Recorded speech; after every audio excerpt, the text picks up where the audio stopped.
Акын Бактыгүл Сейитбекова коомчулукка Роза Аманова 2016 жылдын жай айларында Москвага келип, менден медициналык жабдыктарды алганга 7 миллион рубль акча карызга сураган. Мен бир жуманын ичинде алгач 3 миллион, андан кийин 4 миллион рубль бергем деген маалыматтарды таркатып келет. Оборудование алып алдым деп менден акча алды да. Акча алды, 3 миллион бир алды, 4 миллион да 4-5 күндөн кийин бир алды. Сейитбекованын айтымында Аманова ага чейинде медициналык жабдыктарды сатып алып, анын контейнеринде коюп жүргөн эмиш. Ага чейинде бул оборудование алып Кыргызстанга жөнөтүп жүргөнүн билчүмүн. Менин контейнериме туруп, анан мен жөнөтүп салып койчумун. Сейитбекованын бул дооматы жалган, чындыкка дал келбейт. Анткени 7 миллион рубль акчага алынган медициналык каражаттарды Москвадан Бишкекке баштыкка салып, чегара менен бажы кызматтарын айланып өтүп кетүү таптакыр мүмкүн эмес. Мамлекеттик бажы кызматы Аманова 2014 жылдан 2023 жылга чейин эч кандай медициналык каражаттарды Кыргызстанга алып келбегендигин расмий тастыктап жатат. Тескерисинче, 2014 жылдан 2021 жылга чейин Сейитбекова өзү Амановадан карызга акча каражаттарын алып келген. Бул фактылар банктын квитанциялары, тилкаттар, телефондук сүйлөшүүлөр, СМС жазуулар менен далилденет. Мындан сырткары, Сейитбекова жана анын уулу Кубаныч Кылданов алдоо, коркутуу жолдору менен Аманованын мал мүлктөрүнө ээлик кылып алышкан. Аларды ээсине кайтарып берүүдөн караманча баш тартканда, Аманова 2022 жылы укук коргоо органдарына кайрылган. 7 миллион рубль акчаны Сейитбекова тергөө учурунда гана жазадан кутулуу максатында ойдон чыгарып айткандыгына далилдерди келтиребиз. Бактыгүл Сейитбекова Роза Амановага 7 миллион рубль акча карызга бергенби? Эки тараптын ортосунда кайчылаш көрсөтмө болгондон кийин тергөө тараптан беттештирүү өткөрүлгөн болчу. Анан Сейитбековага, мисалы Сейитбекова ошо сиз азыр айткандай 7 миллион рубль алган менен анан аны бере албай ордуна жана мүлктөрүн берип атат деген версиясын айтып жатканда мен мага кезек келгенде суроо бергем Сейитбековага. Айтыңызчы, сиз кимден алдыңыз бул акчаларды? Каржы булагы каяктан деп сураганда, ал айтты өзүмдүн чогуу базарда, Москвада базарда иштешкен шериктеримен алып бердим деп айтты. Канчадан бөлүп бердиңиз? Бир суммада алдыңызбы же бөлүп туруп алдыңызбы дегенде бир нече адамдын аттарын атаган ошол жердин. Фамилиялары жок, аттары эле. Орус аялдардын аттары. Анан кийин чын айтканда ал жөнүндө ойлонбой туруп эле көп ойлонбой туруп эле аттарын атаган окшойт. Анткени андан кийин мен суроо бергенде кээ бир кишилердин аттарын алмашылып кетти. Демек, бул эмне үчүн айтат? Бул ошо версиясы мен башка бирөөлөрдүн акчаны алып бердим деген, Роза Аманова 7 миллион рубльди. Бул чындыкка жатпайт деген чечимге келдим мен. Мен да албетте тергөө тарапта, тергөөчү да. Адан тышкары, албетте бул аябай чоң ири сумма, 7 миллион рубль деген бул ошол кезде 100 миң доллардын тегереги болуп калат. Анан мынчалык чоң суммадагы акчаны берип атсаңыз, чоң өлчөмдөгү. Тилкат алып койдуңуз беле десем, тилкат жок дейт. Ал бир. Же балким ортоңордо СМС менен жазышуу болду, же WhatsApp аркылуу жазыштыңарбы? Ушунча акча бергенден сиз дегиле сурадыңыз да, качан бересиз, качан кайрып бере аласыз деген ушундай далилдер барбы дедим. Десем, андай далилдер да жок. Демек, акчаны алгандан бери, мисалы, ошо Сейитбеков версиясы боюнча, бул Амановадан бир да жолу ошол акчаны суралаптыр. Сейитбекова 2021 жылдын 4 октябрында тергөөдөгү беттештирүүдө тилкат же башка документ алган эмесмин деп көрсөтмө берген. 2016 жылдын жай айларында Москва шаарынан Амановага 3 миллион рубль бердим деп жатасыз. Айтыңызчы, сизден Аманованын аталган акчаны алдым деген тилкаты же аудио-видео жазуулары барбы деген суроого, аталган акчаны берип жаткан учурда мен тилкат же башка документ алган эмесмин. Бирок акчаны санап берген күбө Стамбекова бар. Ошол күбө ырастап бере алат деп айткан. Андан ары сиз айтып кеттиңиз, Амановага 4 миллион рубль бердим деп жатасыз. Айтыңызчы, сизден Аманованын аталган акчаны алдым деген тилкаты же аудио видео жазуулары барбы деген суроого кайрадан эле аталган акчаны берип жаткан учурда мен тилкат же башка документ алган эмесмин. Бирок акчаны санап берген күбө Стамбекова бар. Ошол ырастап бере алат деп көрсөткөн. Бактыгүл Сейитбекова көрсөтмөсүндө акчаны санап берген күбө Анара Стамбекова бар дейт. Анара Стамбекова Бактыгүл Сейитбекованын бир тууган эжесинин кызы болот. Ал кандай көрсөтмө берген? Бирок сотко ал Сейитбекова тарап айыпкердин тарабы күбө катары суралган. Жана келгенде өзү деле айтты, Амананы биринчи жолу көрүп атам деп. Бул протоколдо сот протоколунда бар, жана бетте соттун отурумунун аудио видео жазуу фиксациясында ошосу менен бекитилген. Демек ошондо деле бул дагы бир тастыктоочу нерсе, мисалы мурун чогуу келип акчаны бергенде анда бул Роза Амановну көрмөк да. Бактыгүл Сейитбекова Роза Амановага 7 миллион рубль бергендигин далилдеш үчүн Сыймык Бейшекеевди күбөгө тартат.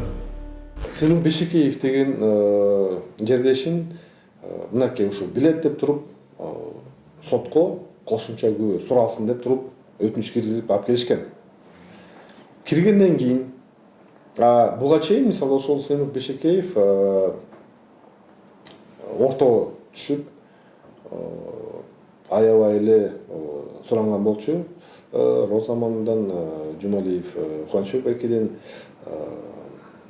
ортого бир келишип, анда булар тергөө изоляторуна отурган болчу. Сейитбекова менен Кулданов.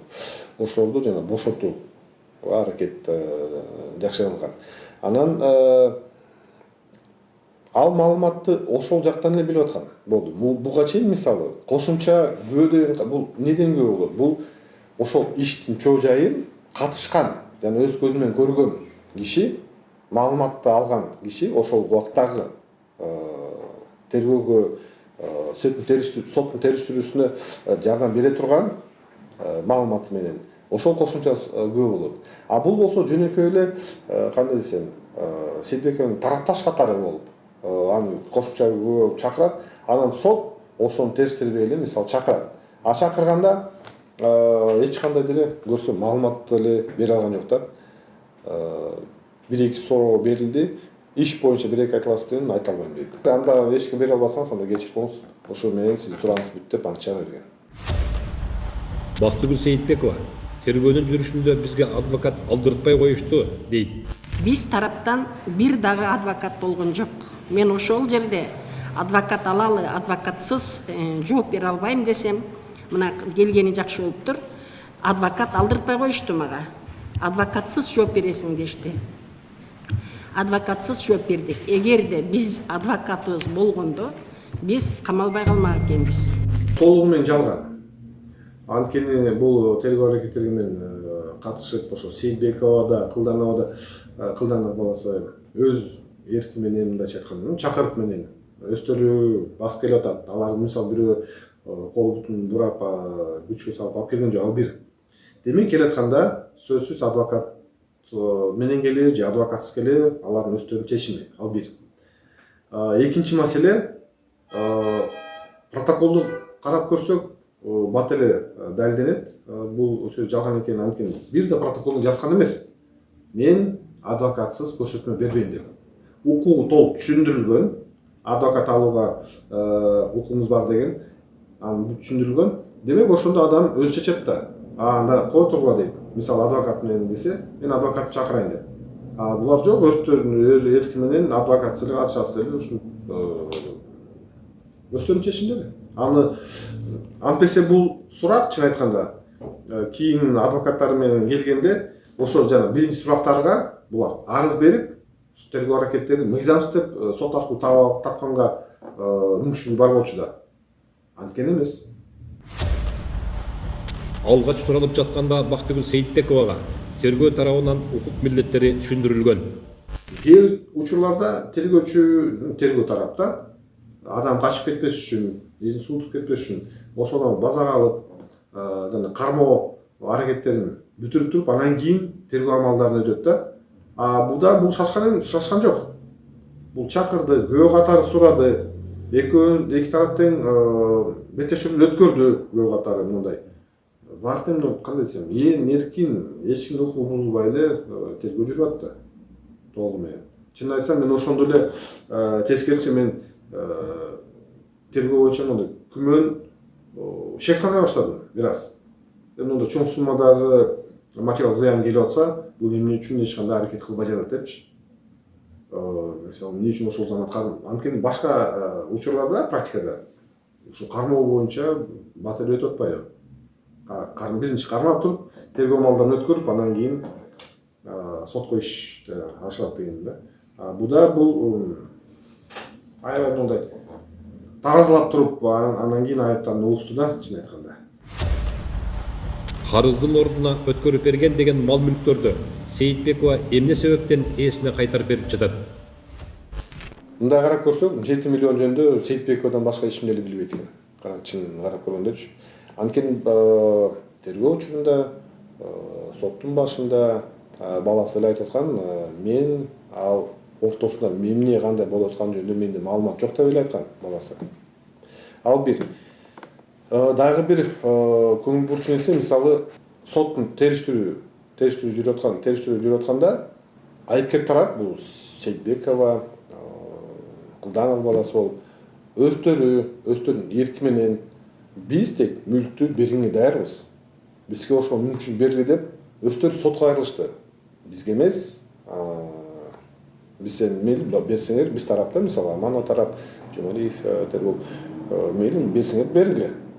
Аны мисалы ошол жерден сот да кыйнаган эмес, жабырлануучу тарап да кыйнаган, прокурор да кыйнаган эмес. Өздөрү бизге ошондой мүмкүнчүлүк бергиле, биз кайтарып беребиз деди. Мисалы, нотариусту биз тапкан жокпуз, биз тап келген эмеспиз. Нотариус менен келип, жанагындай макулдуктарын беришип, өздөрү чечишкен, өздөрүнүн эрки менен. Мыйзам түрдө сатып алган болсо, акчаны берген болсо, анын өз эрки менен, жок мен мындай эле кайтарып берем деп айтмак беле киши. Мал мүлктөрдү жарым-жартылай өткөрүп берүү процесси кандай жүргөн? Сот тынуу жарыялап, ишке тиешеси жок адамдардын баарын сот залынан чыгарган болчу. Анан жарантип нотариалдык түрдө булар макулдугун берип, ошентип өткөн мүлктүн баарын кайтарып. Соттун залында болгон да бул нерсе. Айыпкер тарап жактоочунун өтүнүчүн угуп, биздин ойлорубуздун баарын сурап, каршы эмеспи дегенде болуп. Анан албетте биз каршы эмеспиз дедик. Өздөрү беребиз десе берсин деп, биз макулдугубузду бердик, мейли деп. Анан сот тынуу жарыяланды. Сот өзү катышкан жок. Анткени бул сотту катышатан иш эмес. Тынуу жарыяланды, чыкты. Нотариус менен булар кагаздарын бүт маселени баарын чечишти. Анан кийин соттолгон ошол. Айыпталуучулардын адвокаты Назира Абдумуменова соттук териштирүү учурунда Сейитбековалар өз ыктыяры менен мал мүлктөрдү жарым-жартылай өткөрүп берүү үчүн танапис жарыялоону сурап, сот залында көчмө нотариустун катышуусунда өткөрүп берген. Айыптуулар күнөөсүн мойнуна алып жаткандыгын адвокат Абдумуменова менен болгон аудио жазууда тастыктайт.